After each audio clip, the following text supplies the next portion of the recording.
अच्छा, जैसा कि अपन ने कल देखा था, अपन ने कल क्या देखा था, रदरफोर्ड अल्फा स्कैटरिंग एक्सपेरिमेंट देखा था। रदरफोर्ड अल्फा स्कैटरिंग एक्सपेरिमेंट में क्या हुआ था, मेरा न्यूक्लियस की मेरी डिस्कवरी हुई थी। ठीक है, डिस्कवरी हुआ था मेरा न्यूक्लियस का। अच्छा, न्यूक्लियस का डिस्कवरी हुआ। उसके बाद अपन ने पढ़ा था कि what is the distance of close, Ashish ऊपर देख, बस बंद कर उसको, बंद कर।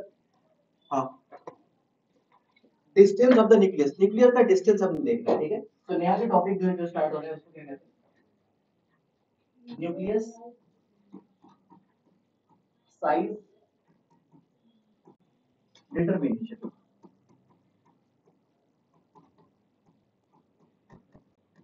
न्यूक्लियस का साइज डिटरमाइन करना पड़ता है।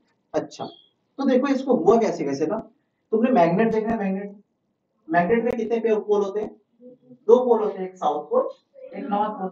अच्छा, जब तुम दो मैग्नेट की जब सेम पोल को जब सामने में लगाने की जब कोशिश करते हो, तो एक क्लोज डिस्टेंस आने के बाद फिर वो और पास नहीं आता है ना, तुम कोशिश कर रहे हो, पास में ला रहे, पास में ला रहे, अब वो और ज्यादा नहीं आ रहा पास में। क्यों? क्योंकि ये दोनों एक दूसरे को रिपेल करते हैं। सेम ऐसा ही इसमें भी होता है। इसमें क्या होता है, इसमें भी क्या होता है, क्योंकि तुम्हें पता है अल्फा पार्टिकल कैसा है, पॉजिटिवली चार्ज पार्टिकल।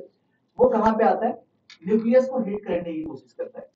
तुम्हें पता है ये भी पॉजिटिव चार्ज होता है, doubly charge helium ion. Alpha particle को अपन डबली चार्ज हीलियम आयन भी कहते हैं। क्यों कहते हैं, क्योंकि देखो हीलियम में कितना इलेक्ट्रॉन होता है, दो इलेक्ट्रॉन होता है। अगर वो दो इलेक्ट्रॉन अगर बाहर चला गया तो हीलियम पे कितना चार्ज होगा, दो पॉजिटिव चार्ज।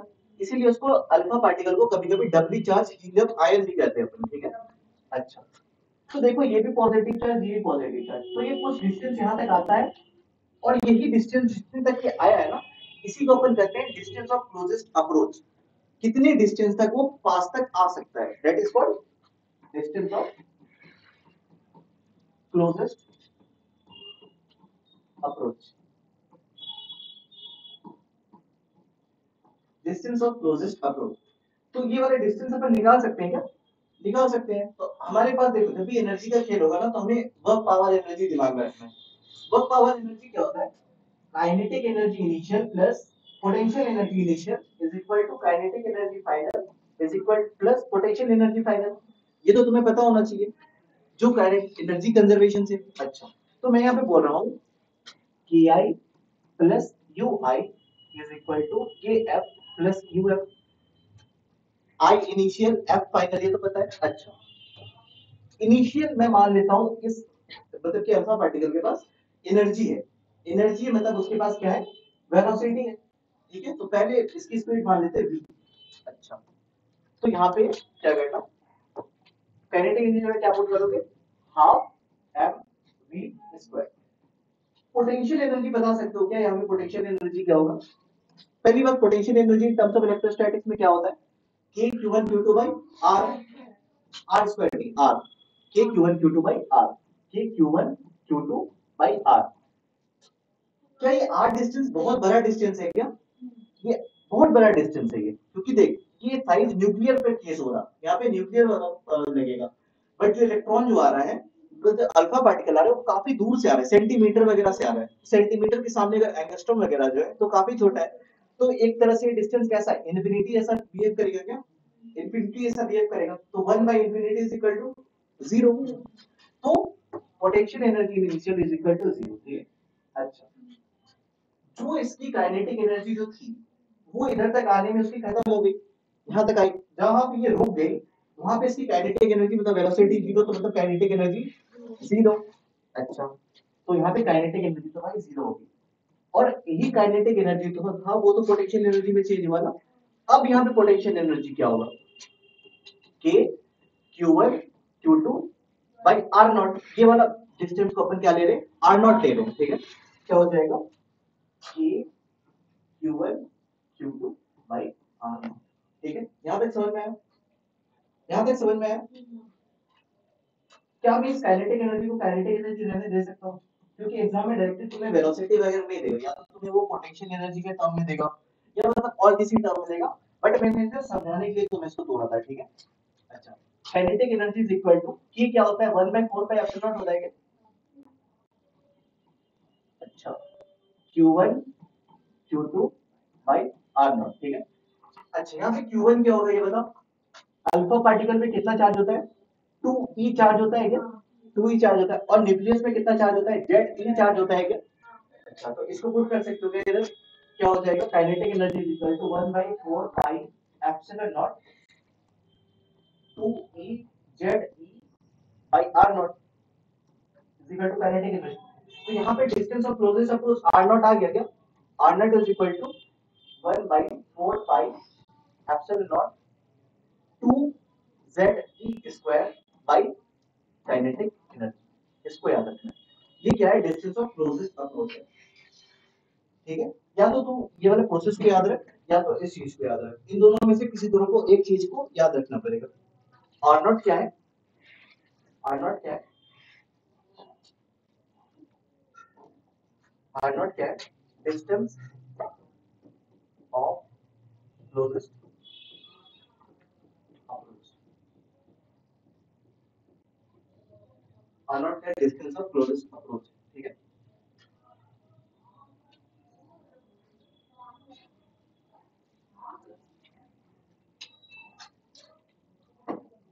लिख लिया।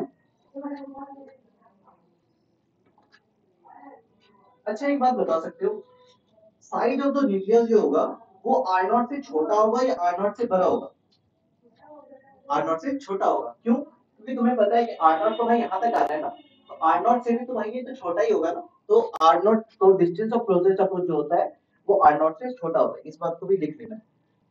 Size of nucleus, size of nucleus less than R naught, और इसको क्या कहते हैं, distance of closest approach.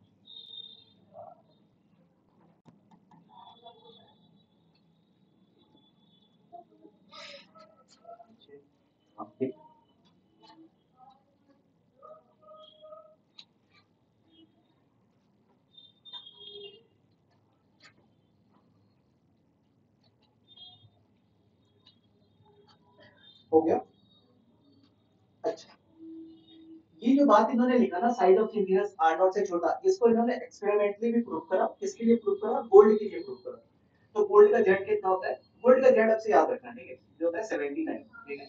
Gold का जेड होता है 79, और मोस्ट एनर्जेटिक अल्फा पार्टिकल जो होता है ना, मोस्ट एनर्जेटिक अल्फा पार्टिकल, उसका एनर्जी होता है 7.7 mega electron volt, 7.7 mega electron volt, ठीक है। अच्छा अब मेरे पास ये दोनों तो है, एनर्जी भी है, जेड भी है, तो आर नॉट अपन निकाल सकते हैं क्या।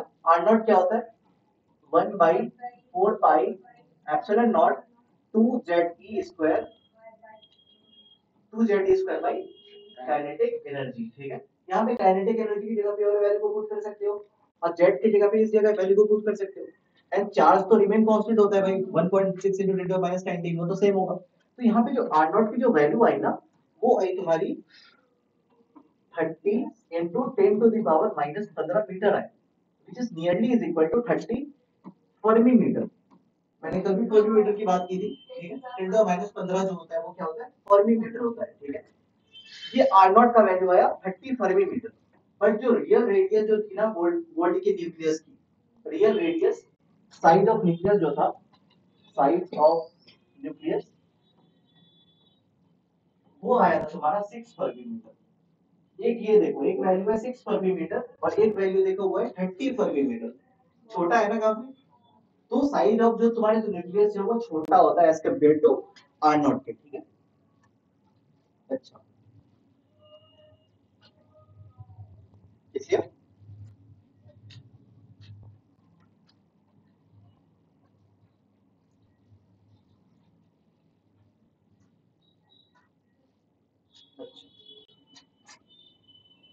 अब इस पे मतलब छोटे मोटे जो क्वेश्चन पूछ रहे थे, क्वेश्चन क्या पूछा है, alpha particle particle of mass m, of mass m moving with velocity v bombard on occurs on heavy nucleus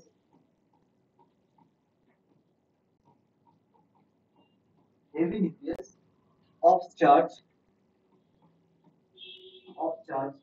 Z सब बात इन्होंने बताई दिया जो मैंने बताया था. Is distance of closest approach it's are not the aspect are not depend on mass as depend on mass as option था मेरा 1/m². बी ऑप्शन था मेरा m. सी ऑप्शन जो था वो था मेरा 1/m. और डी ऑप्शन जो था वो था मेरा 1/√m. हो जाएगा क्या? ये मेरे को पूछ रहा है कि जो distance of the closest approach जो होगा वो मास पे कैसे डिपेंड करेगा. डायरेक्टली करेगा या इनवर्सली स्क्वायर करेगा या इनवर्सली प्रोपोर्शनल करेगा या 1/√m करेगा. करूं इसको 1/m. Yes 1/m is correct. Kinetic energy को अपन हाफ mv² भी लिख सकते हैं. तो मैंने फॉर्मूला क्या बताया था? r नॉट का मैंने फॉर्मूला क्या बताया था? 1/4 pi epsilon naught 2ze² by kinetic energy. और तुम काइनेटिक एनर्जी को और क्या लिख सकते हो? हाफ mv² भी लिख सकते हो. तो काइनेटिक r नॉट किसके डायरेक्टली प्रोपोर्शनल आ गया? 1/m की 1/m है ना. तो ये ऑप्शन इसका सही. ठीक है. ऐसे क्वेश्चन इसमें पूछते हैं.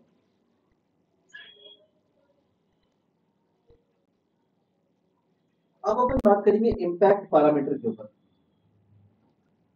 ठीक है. ये वाले फॉर्मूला को एक दिमाग में रखना है ना.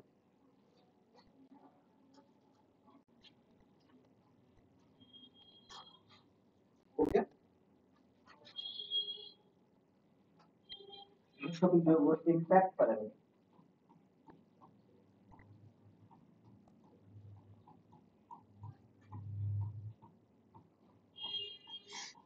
Impact parameter.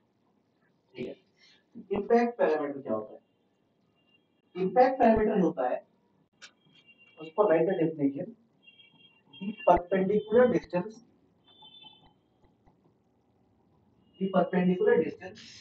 Of the initial velocity vector of the alpha particle from the center of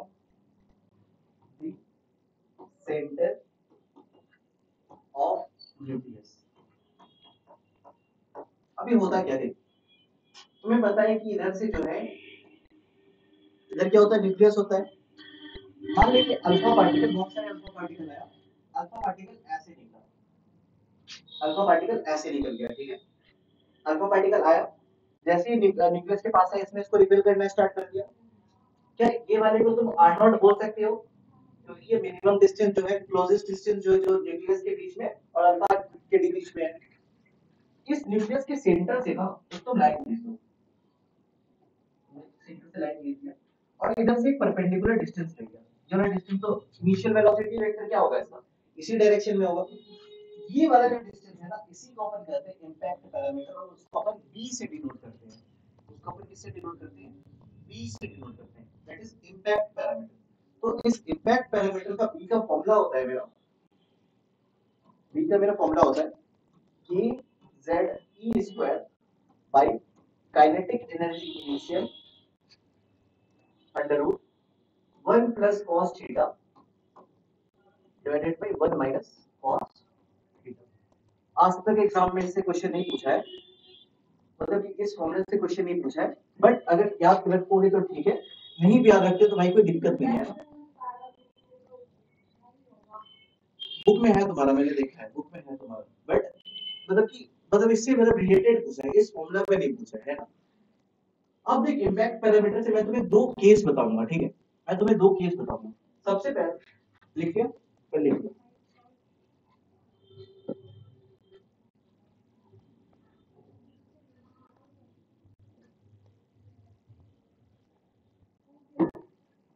हो गया. अच्छा यहाँ पे एक बात ये याद रखना, यहाँ पे जो थीटा है ना, कॉस के बगल में जो थीटा है, ये थीटा है ना स्कैटरिंग एंगल, स्कैटरिंग एंगल,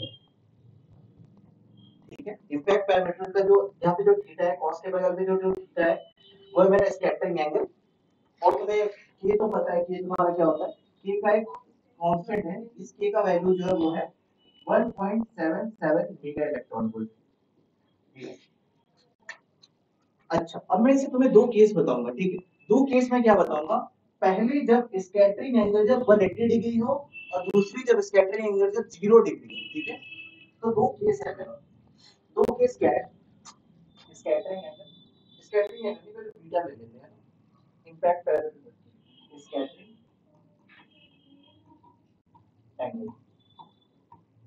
सबसे पहले मैं स्कैटरिंग एंगल लेता हूं कितना, theta is equal to pi, pi मतलब कि 180 डिग्री। अच्छा, अब एक बात बता, scattering angle theta theta is equal to 180 degree मतलब क्या, अल्फा स्कैटरिंग मॉडल पे जब याद कर, अल्फा पार्टिकल आया, लड़ा, वापस उसी डायरेक्शन में चला गया, जिस डायरेक्शन से आया उसी डायरेक्शन पे रिबाउंड बैक हो गया। और इस टाइम जैसे कि यहाँ पे मेरा न्यूक्लियस था, अल्फा पार्टिकल आया, स्कैटरिंग एंगल 180 डिग्री का मतलब जैसे आया वो वैसे ही वो अपने पास पे वापस चला गया। यहाँ पे इसकी इंपैक्ट पैरामीटर क्या होनी चाहिए, बी क्या होनी चाहिए, क्या यहाँ पे इसकी बी जीरो होनी चाहिए। ये बी जीरो क्यों होगा, जब ये बिल्कुल इसके सेंटर से जब आता रहेगा ना, जब न्यूक्लियस, तभी मतलब कि सबसे हाईएस्ट मतलब उसको रिपेल करेगा। जब इलेक्ट्रॉन जब अल्फा पार्टिकल जब कैसे आए, जब इस लाइन में जब आए, जब इस पाथ में जब फॉलो करेगा, इस पाथ में जब फॉलो करेगा तो मेरा बी कितना होगा, जीरो होगा। अच्छा, अब देख, तो मेरा बी तो जीरो आना चाहिए इस हिसाब से।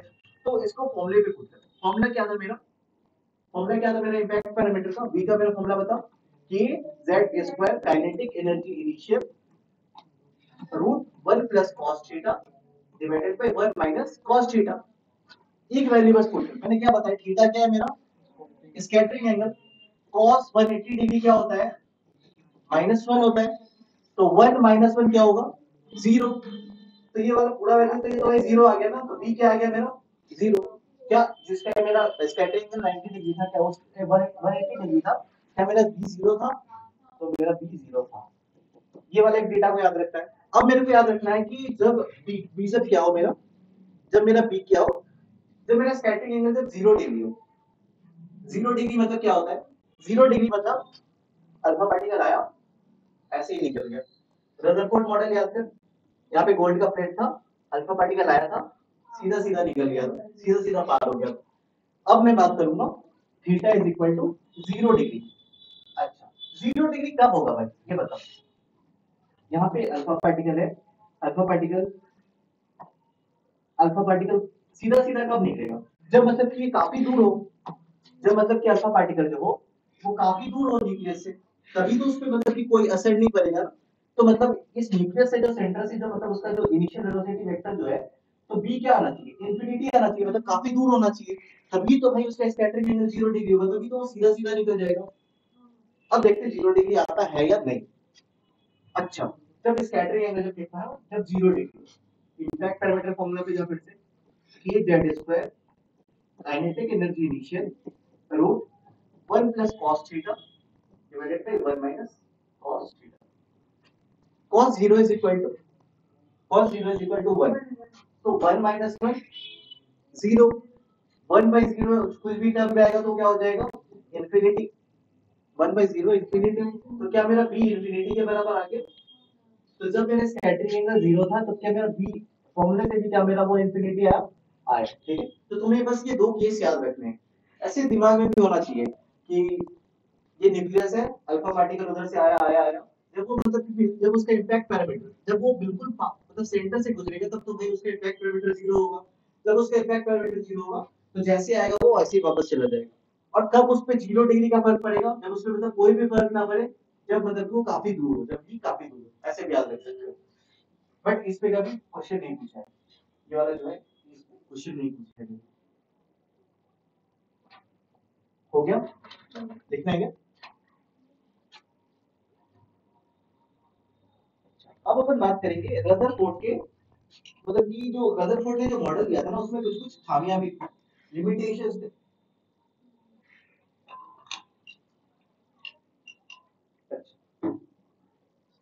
Limitation of Rutherford model.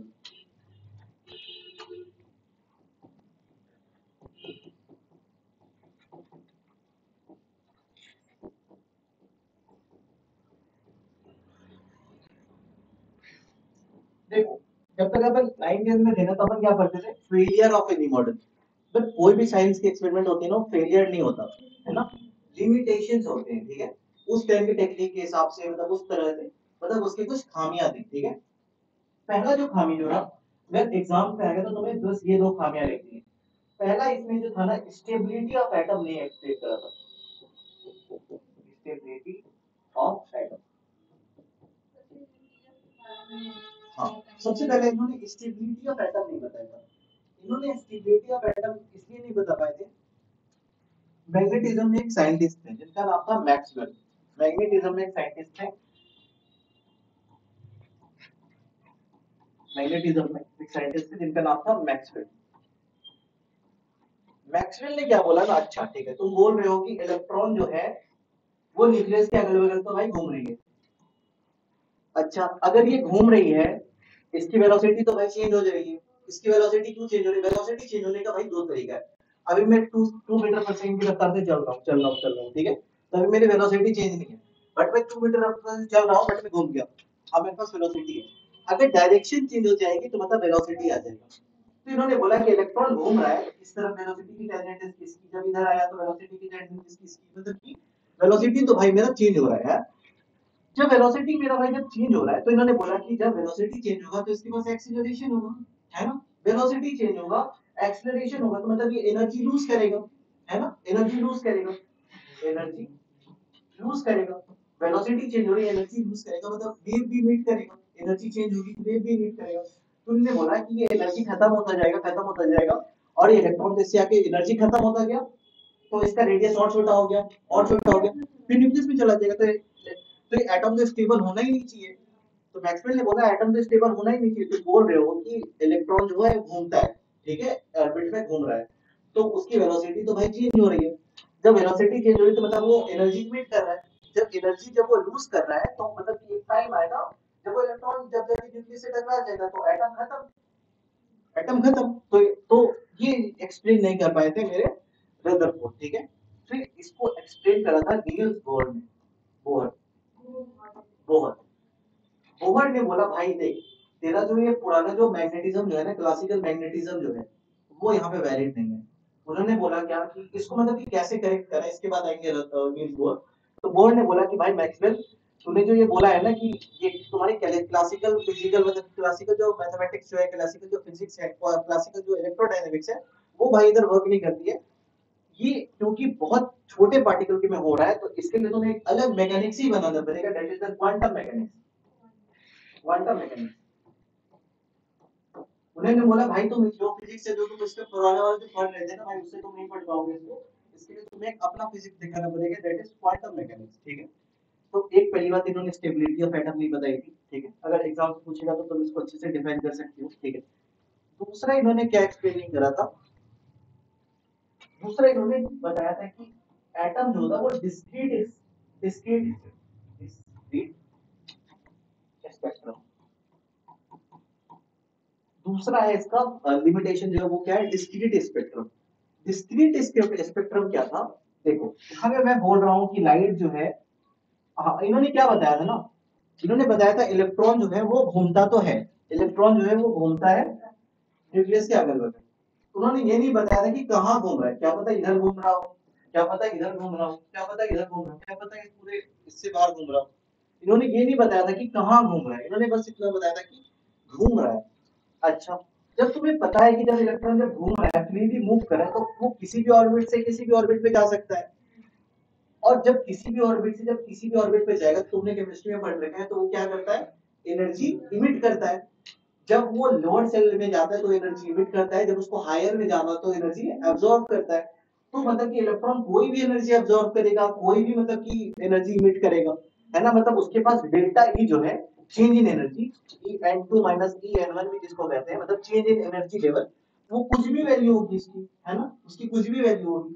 तो मतलब कि अगर एनर्जी होगा तो वो लाइट इमिट करेगा, इलेक्ट्रोमैग्नेटिक वेव इमिट करेगा, और इस इलेक्ट्रोमैग्नेटिक वेव में सब स्पेक्ट्रम होंगे, सारे कलर के स्पेक्ट्रम होंगे, कंटिन्यूअस स्पेक्ट्रम आना चाहिए। बट स्पेक्ट्रम क्या है, डिस्क्रीट स्पेक्ट्रम है। डिस्क्रीट स्पेक्ट्रम मतलब कि कुछ इससे दिखे, कुछ नहीं दिखे, मतलब कि लाइट में लाइमन बाबा पाशियम ब्लैक कोड फ्री होता है ना, तो कुछ दिखे, कुछ स्पेक्ट्रम दिखे।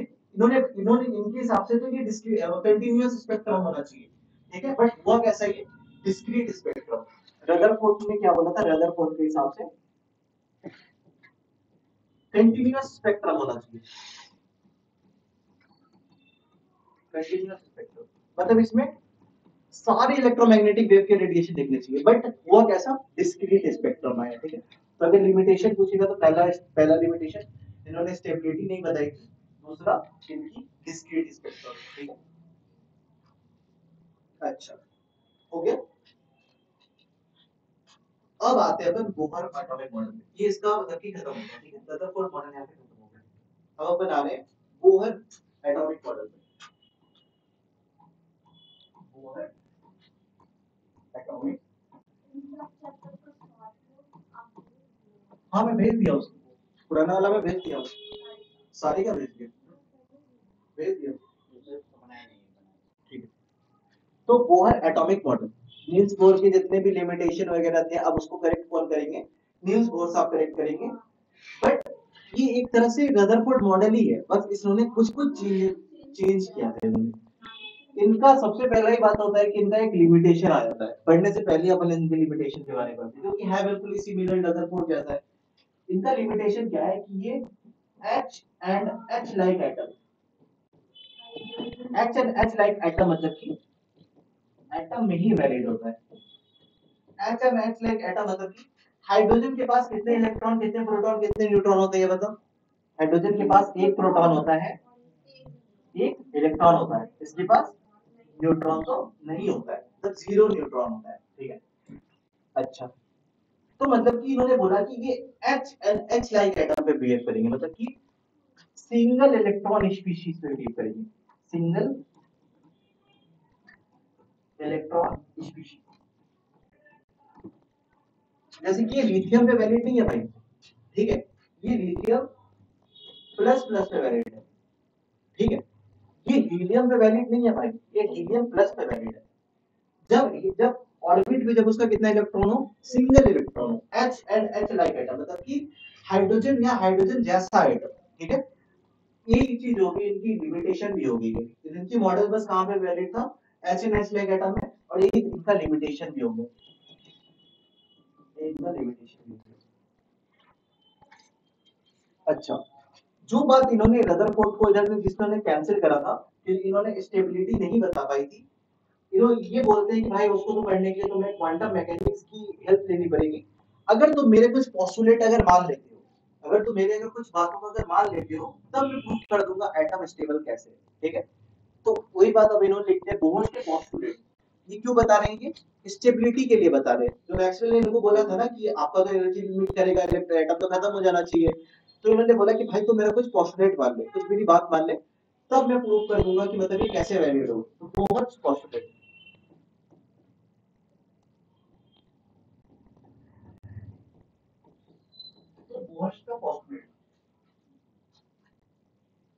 इन्होंने बोला ना, इलेक्ट्रॉन्स जो होते हैं, इलेक्ट्रॉन्स जो होते हैं, इनका जो पहला जो था, इलेक्ट्रॉन्स जो होते हैं वो खास एनर्जी पे मतलब रिवॉल्व करते हैं, और जिस खास एनर्जी पे वो रिवॉल्व करते हैं, मतलब कि मान लें कि ये कौन सा शेल है, के शेल है, एल शेल है, एम शेल है। जब ये के शेल में होगा ना, तो इस इलेक्ट्रॉन की स्पीशीज मतलब की एनर्जी डिफाइन होगी, उसकी और कोई एनर्जी नहीं हो सकती। के शेल पे उन्होंने बताया कि के शेल पे अगर 13.6 इलेक्ट्रॉन वोल्ट अगर एनर्जी है, तो जो इलेक्ट्रॉन इधर आ गया उसकी एनर्जी भाई डिफाइन होगी। तुम मेरे घर पे आ गए, तुम मेरे घर के सदस्य बन गए, मतलब कि तुम के पे आए तो के वाली एनर्जी भाई तुम्हारी होगी। एल पे आया -3.4 इलेक्ट्रॉन वोल्ट, मतलब कि यहाँ पे आ गए इलेक्ट्रॉन, तो इसकी एनर्जी भाई डिफाइन होगी, इसके अलावा मतलब इसकी और कोई एनर्जी नहीं हो सकती है।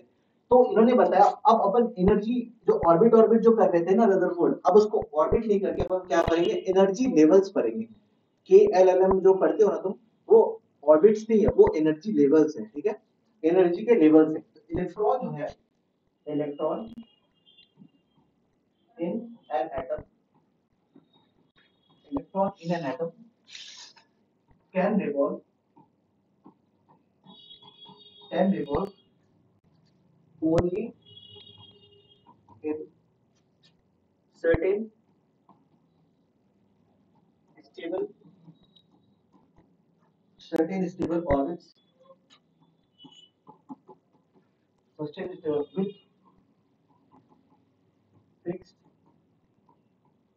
energy, with fixed energy, and these energy levels, and these energy levels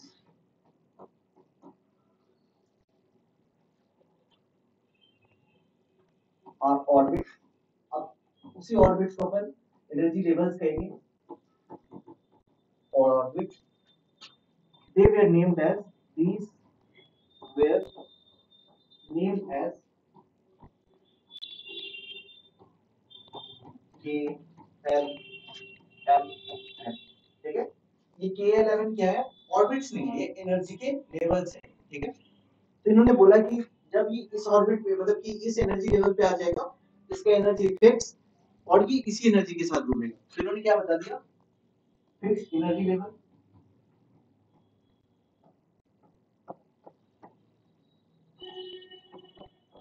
fix energy level बता दिया। और दूसरा बात इन्होंने बताया स्टेशनरी स्टेट के बारे में बताया।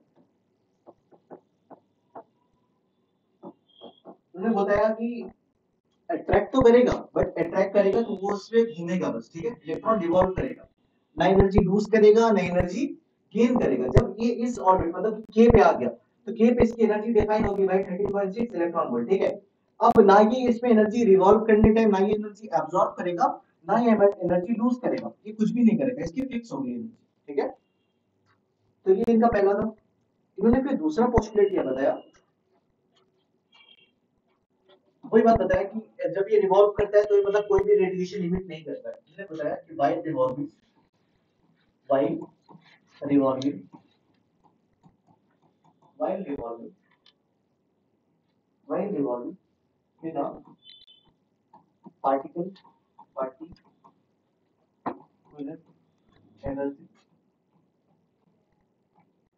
level, an electron do not radiate energy। इन्होंने बोला था ना घूम रहा है तो इसकी वेलोसिटी चेंज होगी, वेलोसिटी चेंज होगी तो मतलब एनर्जी इमिट करेगा। तो उन्होंने बोला भाई वो जब घूम रहा है तो कोई भी एनर्जी रेडिएट नहीं करेगा, ठीक है। नेक्स्ट बताए क्लासिकल इलेक्ट्रोमैग्नेटिज्म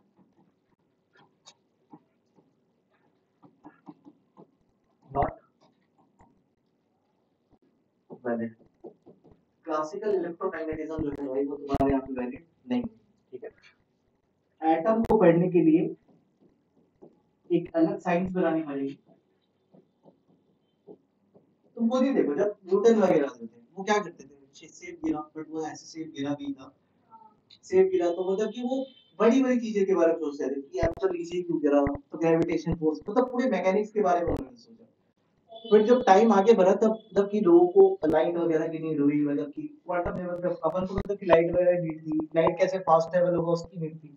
तो अपन एसी डीसी वगैरह जो क्लासिकल मैग्नेटिज्म जो करते हैं इस पे आए।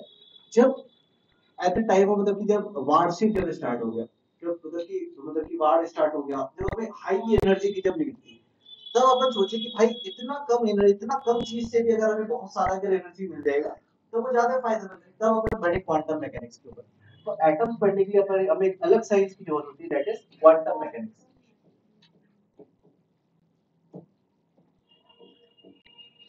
और इस पे रिसर्च भाई अभी तक चली रही है, ठीक है। ये कोई अभी इसको इसके बाद में भी इसको कोई पढ़ा नहीं सकता, ठीक है। ये खुद में एक मतलब कि कब तक इसमें रिसर्च होगा, कहाँ तक होगा, ये कोई नहीं बता सकता है, ठीक है। अच्छा, इन्होंने एक बात बताया ना, तीसरा बात जो है जो काफी इम्पोर्टेंट है, electron are revolving those circular orbit for which its angular momentum is nearly is equal to nh by 2 pi। पहले मैं इसको लिख देता हूँ, ठीक है। इन्होंने क्या लिखा, energy states are defined, the energy states defined as electron can revolve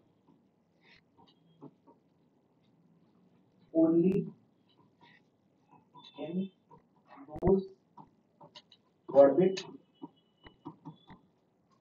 for which orbital angular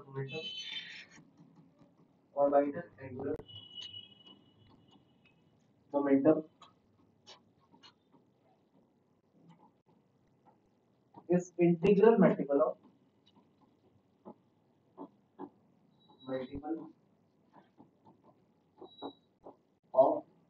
h by 2 pi। इन्होंने ये बात को मतलब कि इसको एक बोहर क्वांटाइजेशन नहीं कहते, इसको क्या कहते हैं, orbital angular momentum.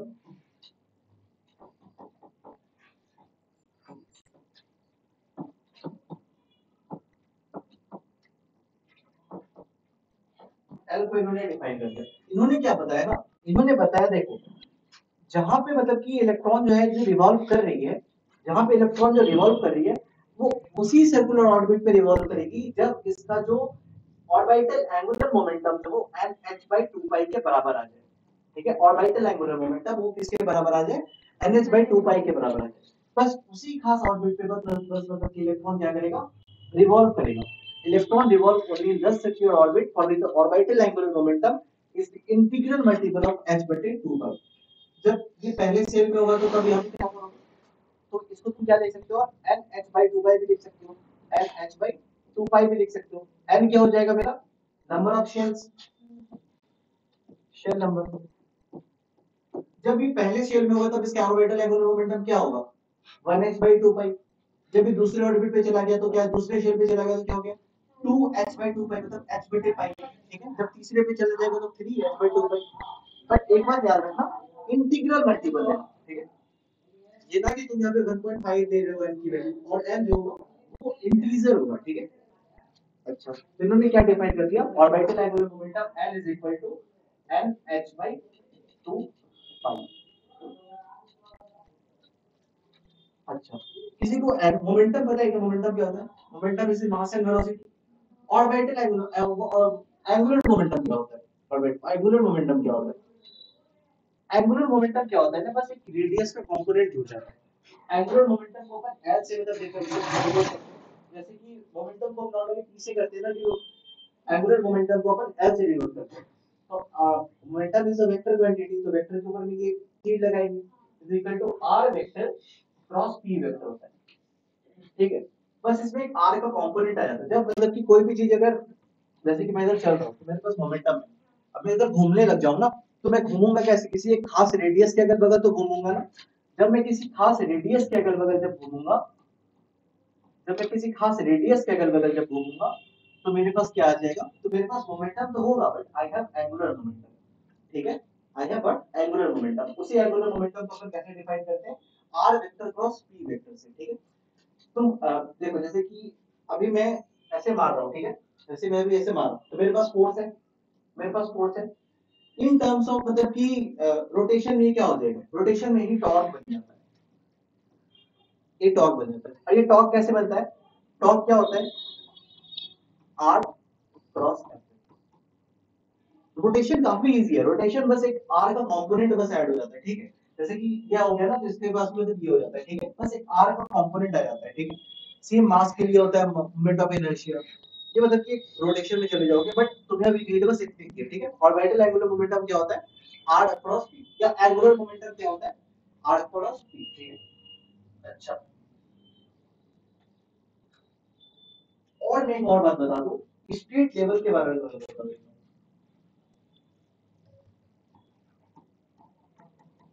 Orbital angular momentum, orbital angular momentum, देख, बोल रहा हूँ मैं ग्राउंड स्टेट पे हूँ, जब मैं बोल रहा हूँ मैं कहाँ पे हूँ, ग्राउंड स्टेट पे हूँ, तब मेरी n की वैल्यू पता क्या होगा, जब मैं ग्राउंड स्टेट पे हूँ तब मेरी n की वैल्यू क्या होगी, 1 होगा, ठीक है। जब मैं बोलूँ कि मैं फर्स्ट एक्साइटेड स्टेट पे चला गया, फर्स्ट एक्साइटेड स्टेट,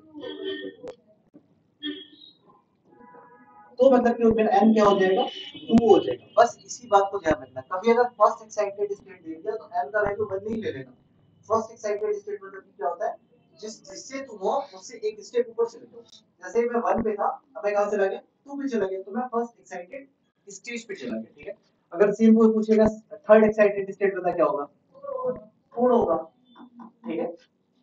तो ग्राउंड स्टेट की तुम्हें एंगुलर मोमेंटम पता है क्या होगा, ग्राउंड स्टेट पे एंगुलर मोमेंटम क्या होगा, nh/2 पाई होता है, तो ग्राउंड स्टेट पे एंगुलर मोमेंटम क्या होगा, h/2 पाई होगा।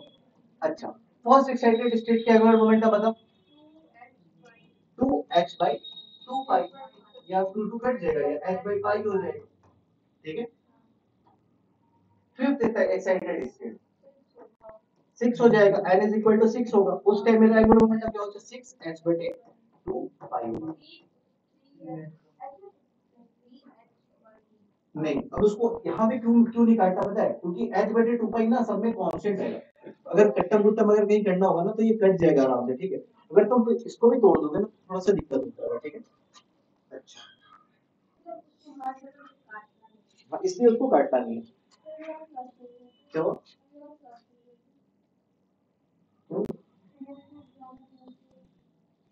एक बस कर दो, उसके खत्म कर दे रहा हूँ,